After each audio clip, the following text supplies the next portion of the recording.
equilibrium says that the world relative price of cloth will fall.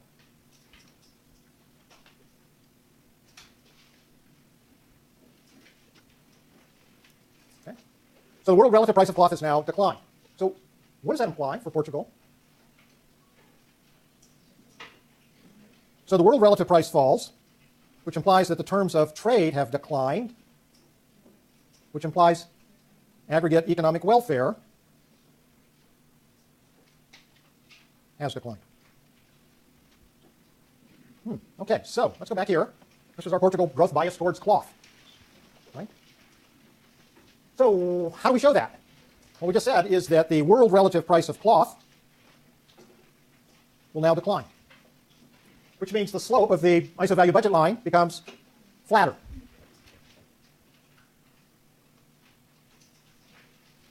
Okay, so this is our new slope. So notice that we're going to change our production a bit.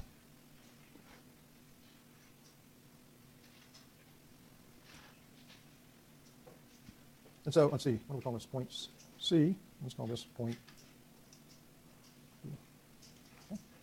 So notice that our production then has gone from point A to point B, just with the effects of economic growth, holding relative prices constant. And then once we look at what happens to relative prices from an international trade perspective, we rotate the ISO value budget line. Now we know that since Portugal is going to be exporting cloth, the good in which they have a comparative advantage, that the tangency with the country indifference curve is going to be to the left of the production points. So if you notice, all the points that are to the left of point C are below all the points to the left on the ISO value budget line, or all below, except for this, the points to the left of point B on the budget line, suggesting that wherever our tangency with the country indifference curve is, we're now on a lower country indifference curve. We have reduced consumption possibilities because of the lower price of cloth. Now, I did not say, and hopefully you did not hear me say, hopefully I did not say, and really hopefully you didn't hear me say, that economic growth would lower this country's economic welfare. I did not say that. Okay? Economic growth is clearly a positive for this country, and it will raise the level of economic welfare in this country. The international trade effects of this growth will take away some of that gain from expanded economic growth. Okay? So the bias growth in the production function, from our original production function out, definitely a positive for the country. We have to be on a higher country indifference curve as we move out to our new production possibilities frontier. That clearly raises the level of aggregate economic welfare in the country. So the domestic effects are unambiguously positive. But it also turns out that the international trade effects, by lowering the world equilibrium relative price of cloth, are unambiguously harmful to this country. The gains that they got from the economic growth are partly eroded by a reduction in Portugal's terms of trade. Okay. Good afternoon. So economic growth is unambiguously positive for this country's level of economic welfare. We have clearly moved to a higher country indifference curve. The effects, however, of that economic growth on the world equilibrium relative price of cloth has been to reduce it. We've increased the world relative supply, so the world equilibrium relative price of cloth falls. The international trade effects, or the terms of trade effects from that, reduce the total gains from the economic growth that the country experiences. Okay.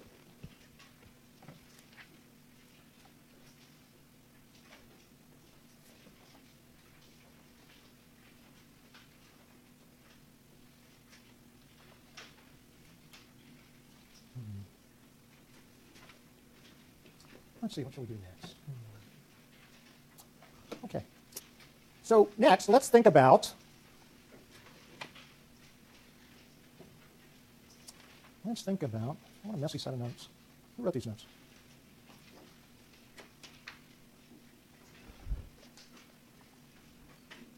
Now let's think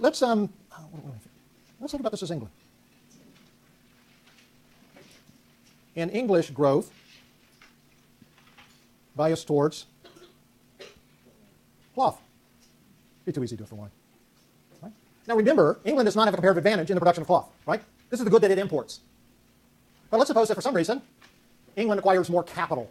Right? So even though they don't have a real strong relative productivity or resources in their cloth industry, they got more of them now than they had before. So notice that from a production possibilities frontier perspective, England's production possibilities curve is also going to shift out, just like it did for Portugal. How far, of course, depends upon how much more capital they got, how productive they are in using the capital. So it may or may not be the same. Now, once again, we can invoke the Rybinski theorem.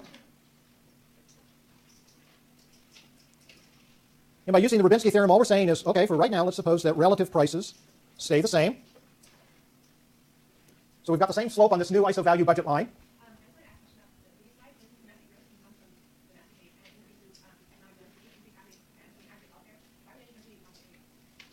Because with international trade, you have gains over and above those from economic growth alone.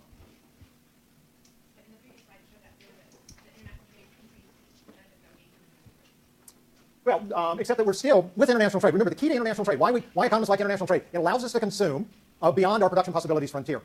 Right? So remember, here we started with international trade. So let me just give you an example. Suppose the gains from international trade were 100 before we had the growth. We then have economic growth that now takes the gains from international trade, the original gains from international trade, plus the gains from economic growth up to 150. Now, we're going to lose some of the gains from international trade. So rather than gaining 100 as we did before, we might only gain 80. But gaining 80 is better than 0, which is what you would have in autarky. It isn't that you've lost the 50 that you get from economic growth. You've actually lost some of the earlier gains that you had from international trade.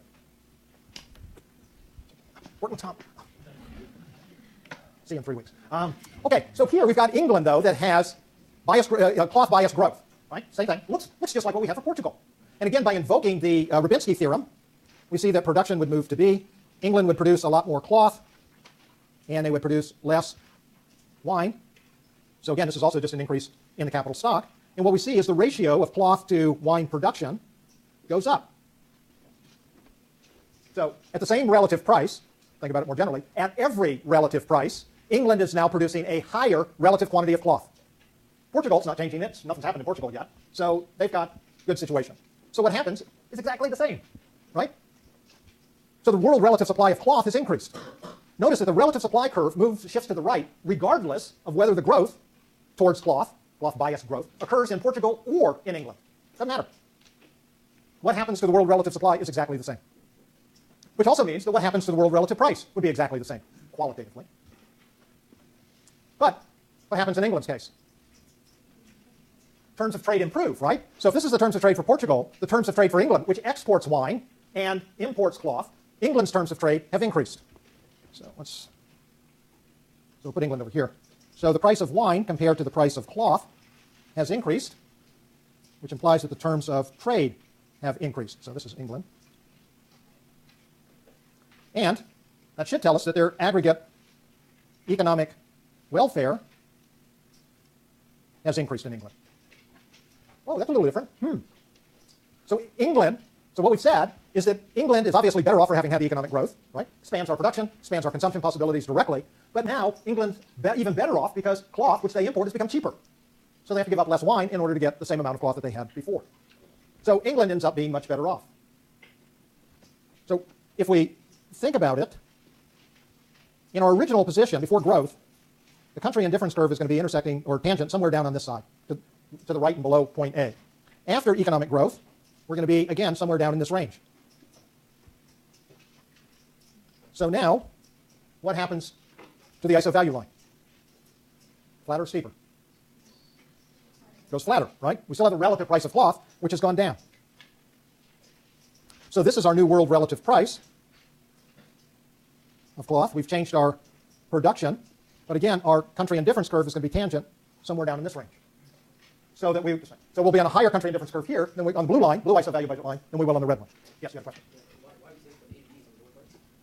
Well, what we know is that if we're at A, right? Let's suppose we're just at A. A is where we're producing, but we also know that England is a net importer of cloth.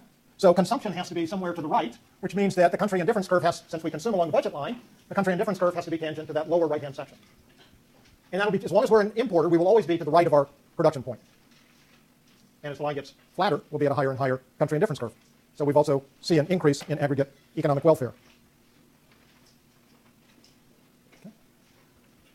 Okay, so you can probably figure out that if we had growth bias towards wine, we would see just the opposite situation. Regardless of whether the growth bias towards wine occurred in Portugal or England, the world relative supply of cloth would be reduced. The relative supply curve would shift to the left, increasing the equilibrium world price, relative price of cloth. Portugal's terms of trade would improve, England's terms of trade would worsen. So it's just the opposite. So some general things that we can say here about growth. So we often make a distinction between what is known as import bias growth and export bias growth. So for Portugal, export bias growth would of course be cloth, growth that's driven by the cloth industry.